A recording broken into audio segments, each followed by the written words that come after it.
Hey, what's going on, y'all? It's X again, and if you are watching this video and happen to not be subscribed to the channel, please click that button right now, as my goal is to hit 50 subscribers and I want to be able to hit that mark by June or even before June. So like, comment, share, and subscribe, and do whatever the hell you want, as long as y'all help me get to that milestone. But enough with the pleasantries, I want to talk about the Milwaukee Bucks.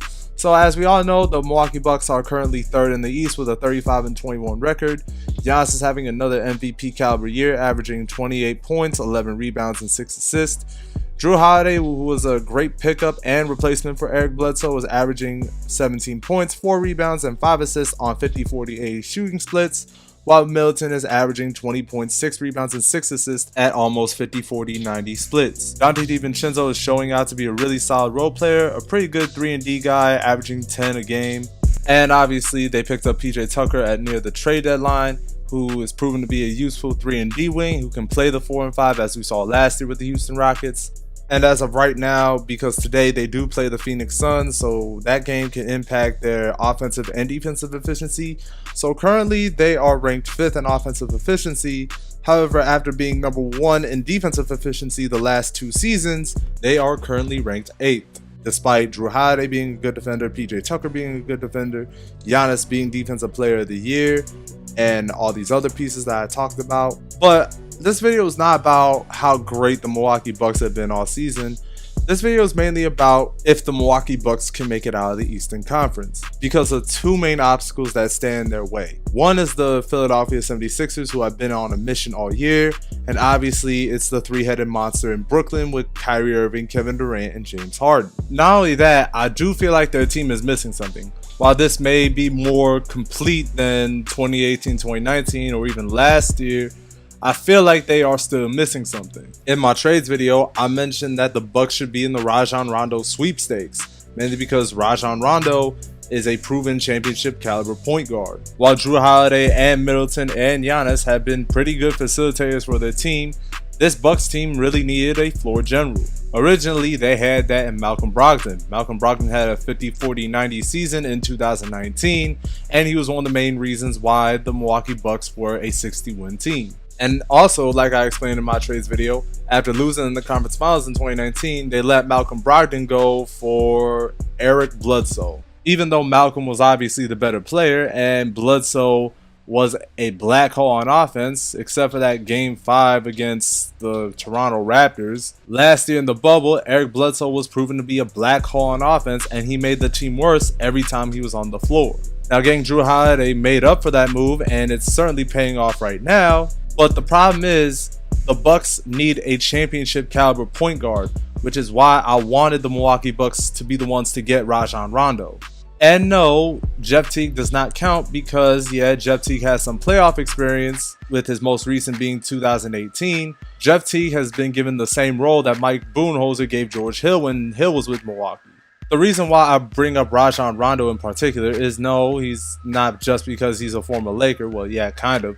But he's a proven former champion, and he can help change the dynamic of a team. In 2008, he had Kevin Garnett, Big Baby, and Kendrick Perkins to do pick and rolls with, as well as set up plays for Paul Pierce. In LA, he had Anthony Davis and obviously the man, the myth, the legend, LeBron James.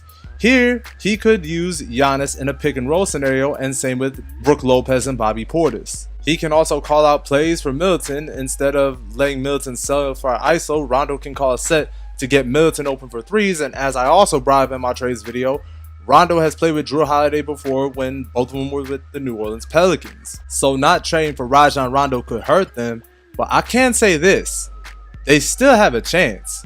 They have the talent, but the question is, and this is what I'm going to get into, can they execute with that talent? And the reason why I'm asking y'all this is because people in the past blame Mike Budenholzer for not making adjustments. He ran the same repetitive offense in the Heat and Raptors series, 2 critical series that could have went the Bucks' way, but because of the lack of adjustments, they ended up losing 2 winnable series. 2020 was the worst of the worst. Now I understand, the Miami Heat were a Cinderella team and they swept the whole Eastern Conference. Not only they 5-pieced the Bucks, they swept a 4th-seeded Pacers, which I predicted that series was going to go to 6 or 7 games.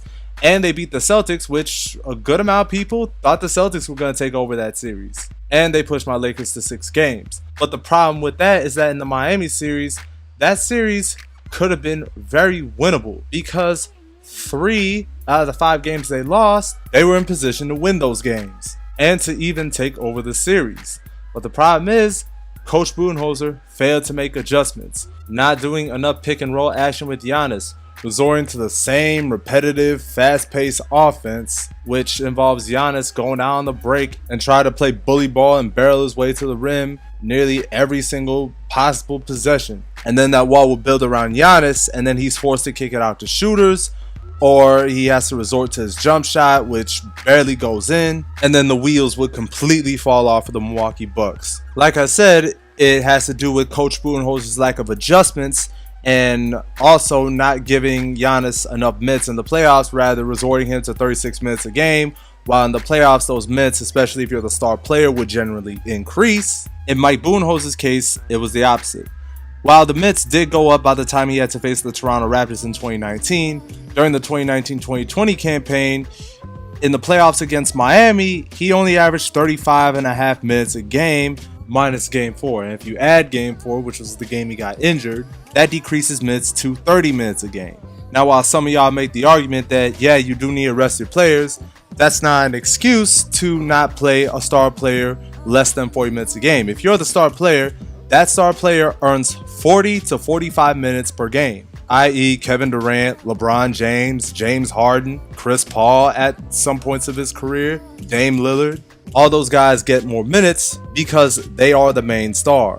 And Giannis is the main guy and the main star on the team, so he should be playing more minutes come playoff time. And going back to the wall build around Giannis, it really exposed Giannis' lack of playmaking ability, even though, yeah, he can kick it out to shooters or whatever, but that's the most he can do, and the fact that he lacks a perimeter jump shot.